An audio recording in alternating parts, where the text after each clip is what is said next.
dan itu tidak mungkin ditutup. Jadi keahlian saya adalah migrasi, dan saya melihat bahwa migrasi penduduk Indonesia tidak mungkin dibendung kemanapun.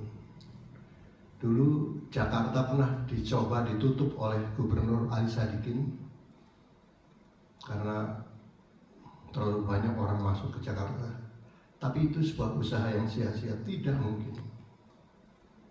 Tidak mungkin. Jadi usaha menutup Papua pun tidak mungkin. Eropa, negara-negara Eropa, Inggris, Belanda, dan sebagainya yang kaya itu berusaha menutup dari para migran yang berasal dari Asia, dari Afrika. Tapi tidak mungkin, dengan berbagai cara mereka masuk ke Inggris, ke Eropa dan sebagainya, dengan taruhan yang besar. Kadang-kadang mereka harus masuk ke kontainer, menyeberangi Selat Inggris itu, dan sebagian mati. Sebagian juga mati tenggelam karena naik perahu masuk ke dalam negara-negara Eropa. Jadi migrasi nggak mungkin dibendung. Dan Papua menghadapi persoalan ini. Jadi ini sebuah fakta yang saya sebagai orang yang mempelajari migrasi melihat ini sebagai fakta, dan saya tahu implikasi-implikasi sosial politiknya. Nah, saya ingin masuk ke dalam sebenarnya sebuah isu yang menurut saya, setelah sekian lama saya melihat persoalan Papua itu, ada sebuah isu yang menurut saya paling mendasar. Orang bisa berbeda pendapat dengan saya, yaitu yang saya sebut sebagai ketidakadilan struktural. Ketidakadilan struktural. Dan saya ingin membicarakan ketidakadilan struktural Papua itu dalam konteks Indonesia, yang juga, ini yang perlu saya tegaskan, mengalami juga ketidakadilan struktural itu.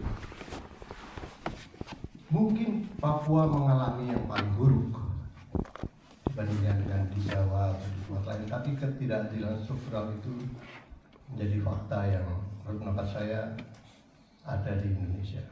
Jadi judul presentasi saya adalah saya berdiri aja.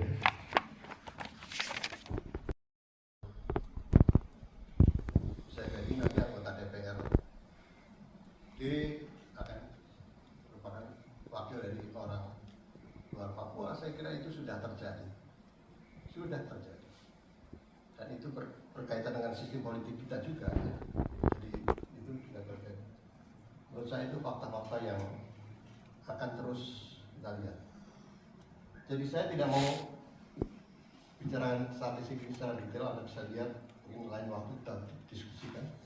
Tapi ada beberapa hal yang berkaitan dengan migrasi dan betapa sebenarnya Papua itu dibandingkan dengan daerah lain merupakan sebuah pulau yang masih belum padat.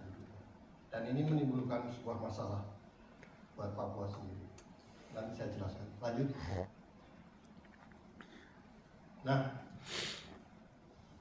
ini hal yang yang saya temukan sejak saya mengamati perkembangan sejarah Indonesia ya.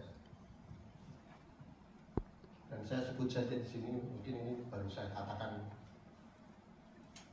sekarang di sini, yang namanya ideologi militer dan teknokrat sipil.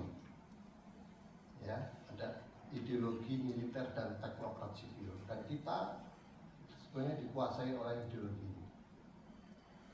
Terutama sejak 65 Indonesia dikuasai oleh ideologi militer dan teknokrat sipil ini. Nah, ideologi militer dan teknokrat sipil itu punya dasar yang bersifat menyederhanakan, simplifikasi Indonesia yang kompleks, yang beragam tadi, sebagai kumpulan penduduk yang tinggal di sebuah tempat yang rata begitu. Ya. Jadi ideologi ini tidak melihat kompleksitas Indonesia. Ideologi ini melihat penduduk di Jawa, Sumatera, Kalimantan, Papua sama rata. Mereka dilihat sebagai statistik. Nah, kalau ingat peta tadi, dan dari dulu sampai sekarang, luar Jawa dipandang sebagai pulau-pulau yang masih kosong. Ini yang mendasari program transmigrasi ini. Jawa itu kelebihan penduduk dan harus dipindahkan. Dan saya menulis disertasi doktor saya tentang ini, dan saya melihat bahwa alasan dibalik itu sebenarnya alasan politik, di samping tentu saja demografi, ekonomi dan sebagainya. Jadi waktu itu Jawa mengalami banyak keresahan petani awal abad 19 gitu ya, pemberontakan terjadi, dan saya kira Belanda mulai melihat masalah politik di Jawa gitu, dan dia mulai memindahkan ke Lampung, dan kebijakan ini yang dimulai pada tahun 1905 diteruskan sampai sekarang. Jadi siapapun yang menjadi penguasa negeri ini punya pikiran luar Jawa masih kosong, penduduk harus dipindahkan dari Jawa ke luar Jawa.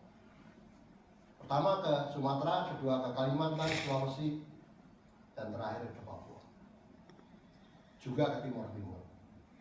Dan itu merupakan lagi-lagi dilandasi oleh ideologi militer dan teknologi sipil.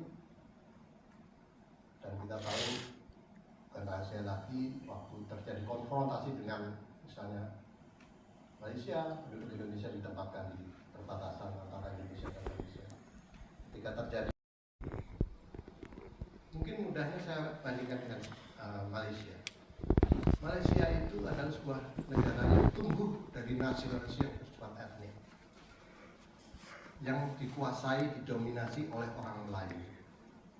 Dalam konstitusinya jelas bahwa negara ini adalah milik orang Melayu dan Islam adalah dasar negara Malaysia. Tapi Indonesia tidak.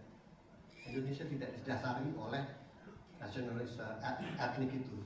Orang Jawa itu seperti kata Pak Laksono kemarin, dengan terpaksa atau tidak terpaksa menyerahkan bahasa Jawa bukan sebagai bahasa nasional. Bahkan Melayu yang merupakan bahasa orang kecil itu, bahasa pasar itu diterima sebagai bahasa Indonesia. Jadi nasionalisme itu bukan didasarkan oleh etnisitas, tetapi oleh apa yang saya sebut sebagai warga negara yang setara. Jadi terakhir saya kira yang diperlukan ke depan, saya kira kita perlu diskusi lebih banyak, mungkin tidak mungkin. Yang perlu dikembangkan adalah ini, civic politik, politik keluarga negara,